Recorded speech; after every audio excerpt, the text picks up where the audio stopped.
open your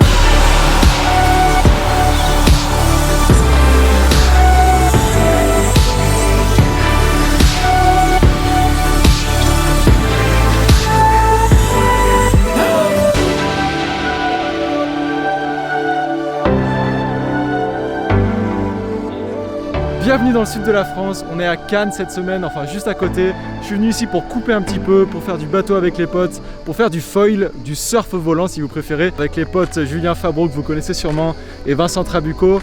J'ai pas mal utilisé le drone cette semaine et c'est pour cette raison que j'ai voulu faire cette vidéo. Donc aujourd'hui, je vais partager avec vous 5 astuces pour réussir vos plans en drone. On va rentrer directement dans le vif du sujet et parler de la première astuce que j'ai à vous donner et ça va être par rapport au mouvement. Donc il va falloir à tout prix faire des mouvements fluides et surtout lents. Pour ça, vous pouvez aller dans les réglages et diminuer les jauges de mouvement. Donc les mouvements seront beaucoup plus fluides, plus cinématiques et surtout plus agréables à regarder. Ce qu'il faut éviter au maximum, c'est les à-coups. Donc ce que je vais faire, c'est de diminuer la vitesse du pan, du tilt et aussi de la vitesse de la nacelle. Et là déjà, on va avoir un rendu beaucoup plus fluide. Ce que vous pouvez faire aussi, c'est d'utiliser, à la place d'utiliser les pouces sur votre joystick, vous allez pouvoir utiliser l'index et le pouce.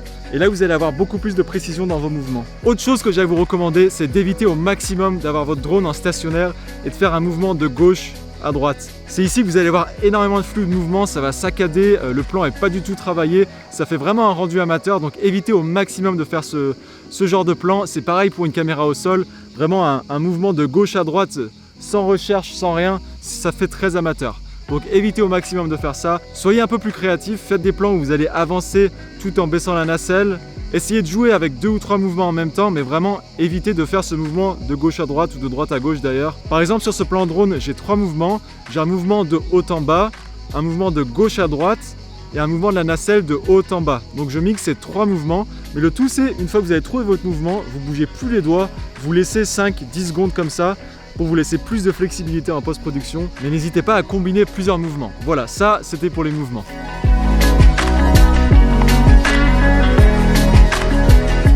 Est-ce qu'on n'aurait pas un beau pays par hasard? Ça fait quand même très plaisir de tourner une petite vidéo ici. Autre point très important pour vos plans en drone, ça va être d'utiliser impérativement des filtres ND. Des filtres ND c'est quoi? En fait c'est des lunettes de soleil qui vont vous permettre de pouvoir avoir un flou de mouvement cinématique. Dans la vidéo, l'une des règles de base à savoir impérativement, c'est que votre vitesse d'obturation doit être à 2 fois vos images par seconde. Si vous filmez à 25 images secondes, votre vitesse d'obturation doit être à 1 sur 50, donc 2 fois 25. Si vous filmez à 50 images secondes, votre vitesse d'obturation doit être à 1 sur 100.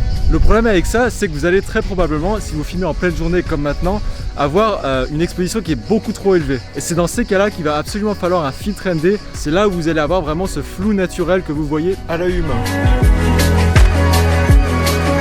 Un conseil que j'adore donner, c'est de voler le plus bas possible. C'est en volant bas que vous allez avoir un effet de vitesse beaucoup plus supérieur, vous allez voir passer les choses beaucoup plus vite et vous aurez un effet beaucoup plus immersif. Quand on est en Islande ou à Bali, on a juste à lever le drone qu'on a déjà un paysage impressionnant. Mais si vous n'êtes pas à Bali ou en Islande, faites voler votre drone vraiment bas, c'est là où vous aurez des plans très intéressants. Vous pouvez aussi mettre le rush à l'envers en post-production pour voir les arbres apparaître petit à petit.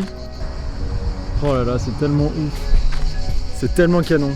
On va passer à mon 4e conseil qui va être de mettre des jantes dans vos plans. Que ce soit vous ou votre pote ou le grand-père que vous avez vu sur la plage et qui est dans le paysage, n'hésitez pas à rajouter ce côté humain dans vos plans. Ça peut aussi être une voiture ou un scooter qui part au loin comme je l'ai dit dans une autre vidéo. Mais avec ce côté humain, on va pouvoir donner une échelle à votre plan. Si vous avez un paysage tout seul, on va pas se rendre compte de la taille de l'endroit sauf si vous mettez ce côté humain ou alors une voiture ou un scooter. Vous allez surtout avoir une vidéo qui est plus pro parce qu'elle sera un peu plus recherchée. Vous n'avez pas juste filmé le paysage sans rien, vous avez pris un peu plus de temps et vous avez rajouté ce côté humain, donc le plan va forcément être plus sympa. Et donc cette astuce est directement liée à mon dernier conseil qui va être de planifier vos plans à l'avance. Quand vous envoyez le drone en l'air, vous avez uniquement entre 20 et 30 minutes on va dire de batterie, donc c'est important vraiment de prendre le temps avant de lancer le drone de préparer vos prises de vue. Ça n'a pas besoin d'être une grosse organisation, mais par exemple pas plus tard qu'hier j'étais sur le bateau avec des potes et avant d'envoyer le drone je savais à peu près quel type de plan je voulais. Je voulais un plan travelling latéral où j'allais à la même vitesse que le bateau, je voulais un plan top shot où le bateau passait en dessous. Voilà, ça peut juste être 3 ou 4 différentes prises de vue, mais il faut réfléchir à ça un petit peu en avance et de cette sorte vous aurez une vidéo qui sera beaucoup plus pro.